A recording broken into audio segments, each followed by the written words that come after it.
सुनाइए। दिल्ली अपना फैसला सुनाने जा रही है और जो भी फैसला कालका जी का होगा मेरे लिए या दिल्ली के लिए, कांग्रेस के लिए, उसको हम सर माथे पर लेंगे। लेकिन एक बात साफ कह रही हूं, जब तक दिल्ली की जिन समस्याओं पर हमने चुनाव लड़ा है उन समस्याओं का हल नहीं होता, कांग्रेस दिल्ली और दिल्ली के लोगों का साथ नहीं छोड़ेगी। ये लड़ाई तब तक जारी रहेगी जब तक हल नहीं होते। मकसद ये नहीं कि हम जीते हारें और सरकार बने ना बने, कौन बने, बात ये कि समस्याओं का क्या होगा, समस्याओं के हल हो गए या नहीं हो गए, कांग्रेस तब तक इस लड़ाई को लड़ेगी। लेकिन लगातार आम आदमी पार्टी जो एलिगेशन लगा रही है, एसीबी ने अरविंद केजरीवाल को नोटिस सब दिए, इसको आप कैसे देखते हैं? एक नंबर का झूठा इंसान अगर मैंने कोई देखा जिसके पास सबूत नहीं है, कोई सबूत नहीं होते, सिर्फ आरोप लगाकर भागने की आदत उनकी रही है। ये हम उसके सबसे बड़े भुक्त भोगी रहे हैं। शीला जी पर आरोप लगाना, हर चीज पे आरोप लगाना, झगड़े में, लड़ाई में सबूत है तो आप दीजिए ना। हर बार आप कभी किसी पर आरोप लगाते हैं और मुद्दों से भटकाते हैं और कोई मकसद नहीं होता, सिर्फ मुद्दों से भटकाना। कितना बड़ा बयान दिया अरविंद केजरीवाल जी ने कि यमुना में हरियाणा ने जहर डाल दिया, दिल्ली को मारने की साजिश थी। कितना बड़ा खतरनाक जहर घोलने वाला, एक दूसरे को लड़वाने वाला बयान था, है ना। कहाँ है उसकी जांच? कौन से अधिकारियों ने आपको बताया था जहर घोल दिया और आपने पानी रोक दिया, दिल्ली मरने से बच गई? तो केजरीवाल में जो लगता है कि अब उनका समय आ गया है कि वो दिल्ली की राजनीति से अब विदा लें। और मुझे लगता है, जहां तक सुनने भी आ रहा है, पहला विकेट आम आदमी पार्टी का सबसे बड़ा गिरने वाला है वो नई दिल्ली से गिरेगा। आपको विश्वास है कि आप जीत रही हैं? देखिए, मैं जीत रही हूँ, क्या हो रहा है, हमने अपना काम किया, पर अतिशी के लिए ये सफर आसान नहीं रहा। अगर अरविंद केजरीवाल हार रहे हैं तो स्वाभाविक अतिशी और सिसोदिया भी नहीं जीत रहे हैं।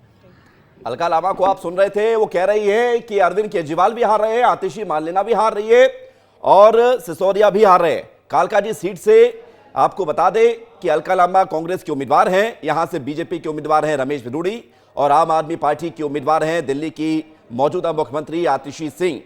लेकिन ये चुनाव बेहद दिलचस्प रहा है, ये त्रिकोणीय है।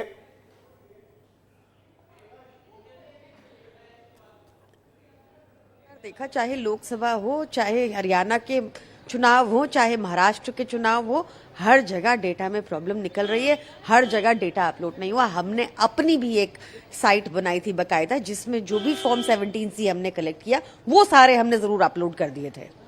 अभी जैसे परिणाम जो भी आता है, संदीप दीक्षित ने कहा कि गठबंधन के जो सवाल होते हैं उस पर पार्टी आलाकमान विचार कर सकता है। क्या आम आदमी पार्टी भी इसके लिए तैयार है कि अगर पूर्ण बहुमत नहीं मिलता है तो क्या गठबंधन का स्वरूप हम दिल्ली में देख सकते हैं? देखिए, मुझे लगता है कि भाजपा और कांग्रेस मिलकर दिल्ली का चुनाव लड़ी है और दिल्ली की जनता ने उन दोनों को ही जवाब दिया है।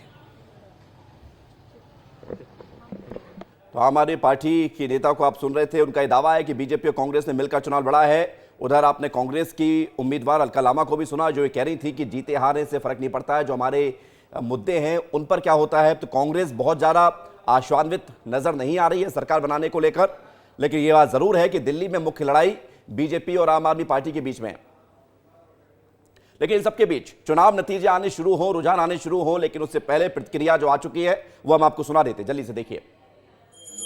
देखिए, पार्टी ने खूब मेहनत की, हम सब ने खूब मेहनत की, जमीन पर रहे, लोगों में रहे, लोगों के मुद्दों पर पूरा चुनाव लड़ा है। अब दिल्ली जो फैसला करेगी सर माथे पर लेकर, जो आदेश हमारे लिए होगा उसको लेकर आगे बढ़ेंगे।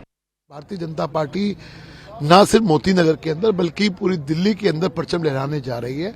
और जो लोगों ने एक विश्वास किया था कि जब डबल इंजन की सरकार दिल्ली में बननी चाहिए, वो उसके लिए शायद वोट दिया है और वो अगले कुछ घंटे में चीजें सामने आ जाएंगी। लेकिन हमें पूर्ण रूप से विश्वास है कि दिल्ली के अंदर भारतीय जनता पार्टी 50 सीटों से ऊपर जीतने जा रही है और मोती नगर के अंदर भी भारतीय जनता पार्टी का परचम लहराने जा रहा है। ये जो चुनाव रहा है, कोई साधारण चुनाव नहीं रहा। हाँ।